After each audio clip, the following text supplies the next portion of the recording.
This may sound like a joke, but I promise it's 100% true. Did you know that the Australian government once went to war with a bird and lost? No, this is not satire. This is the incredible, bizarre story of the Great Emu War of 1932, and it might just be one of the wildest historical anecdotes you'll ever hear. So, let's dive right in and explore this fascinating moment in history. Picture this. It's 1932, Australia. The country is reeling from the Great Depression and the economy is in shambles. In rural Western Australia, where much of the nation's wheat was grown, the situation was dire. Farmers were struggling to make ends meet. They were promised subsidies from the government to support wheat production.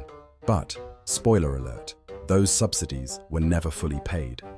Tensions were high, but things were about to get even worse. This is where the emus come in.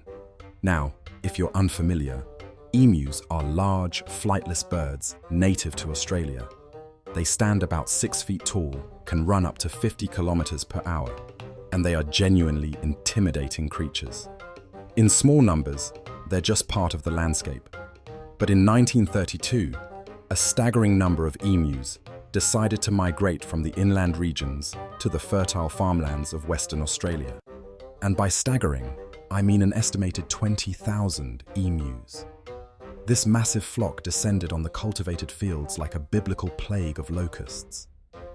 The emus saw the farmers' wheat as a buffet, and they began feasting with reckless abandon. Farmers were desperate.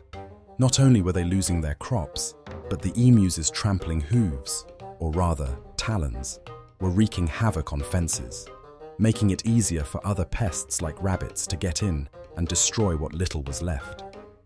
The farmers turned to the government for help, and, oh boy, did the government deliver, but not quite in the way anyone expected. Enter Major G.P.W. Meredith of the Royal Australian Artillery. The government decided to deploy military resources, including soldiers armed with machine guns, to deal with the avian menace. Yes, you heard that right, machine guns. The operation was approved, and the media quickly dubbed it the Great Emu War. Now, if you're imagining a battlefield strewn with feathers and emus running for their lives, adjust that mental image, because what actually happened was far more chaotic and far less effective. The war officially began on November 2nd, 1932. On the first day, Meredith and his soldiers set up an ambush near a group of about 50 emus. They quietly positioned a Lewis machine gun and waited for the birds to come into range. When the emus finally appeared, the soldiers opened fire, and then, disaster. The birds scattered almost immediately, darting off in all directions. These aren't ordinary farm animals. Emus are fast, and their unpredictable zigzag running made them exceptionally hard targets to hit. Only a handful of emus were killed that day, but the soldiers weren't giving up yet. They continued their campaign, chasing emus across the countryside in trucks, guns blazing. This might sound like an exciting action sequence from a movie, but in reality, it was a debacle. The trucks often couldn't keep up with the birds, and to make matters worse, the terrain was rough, causing the troops to miss more shots than they landed. And remember, these emus aren't traveling solo, they're in groups, often referred to as mobs. When a mob was targeted, it would frequently split up, with subgroups scattering in different directions, further complicating the military's efforts. The soldiers quickly found themselves outmatched, not by a superior force, but by nature itself. Over the course of several weeks, with thousands of rounds of ammunition fired, the kill count was embarrassingly low. Meanwhile, the emus appeared almost invincible. Media reports at the time described how the birds seemed to shrug off bullets. One ornithologist even joked that the emus were more bulletproof than the Australian soldiers.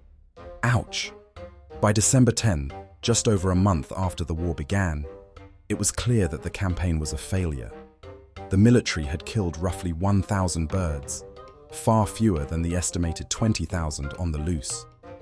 Major Meredith and his team were recalled, and the emus emerged as the undeniable victors of what was supposed to be their defeat.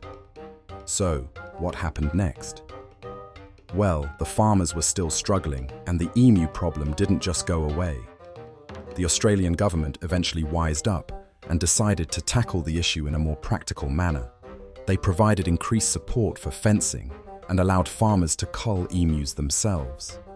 Over time, this proved far more effective than chasing the birds around with machine guns. Now, you might be wondering, why on earth does this matter? Beyond the comedic value, the Great Emu War offers a fascinating study in the unintended consequences of human intervention in nature. It's a reminder that brute force isn't always the answer, and that sometimes the simplest, most practical solutions are the most effective. Plus, it's just a genuinely fun piece of history to share at parties. I mean, who doesn't want to hear about the time a government declared war on birds? And believe it or not, Australia's relationship with emus didn't end there. In the decades that followed, emu populations continued to fluctuate, and they remained a symbol of resilience and adaptability. Today, emus are protected under Australian law, a far cry from the days when they were seen as public enemy number one. What's perhaps most interesting about the Great Emu War is how it highlights the absurdity of certain moments in history. It's a story that makes you laugh, but it also makes you think. Whether it's the hubris of man thinking he can easily control nature, or the sheer determination of these flightless birds, there's something deeply human and deeply absurd about it all. So the next time you see an emu, maybe give it a little nod of respect. After all, it's not every day you come across a creature that once brought an entire government to its knees.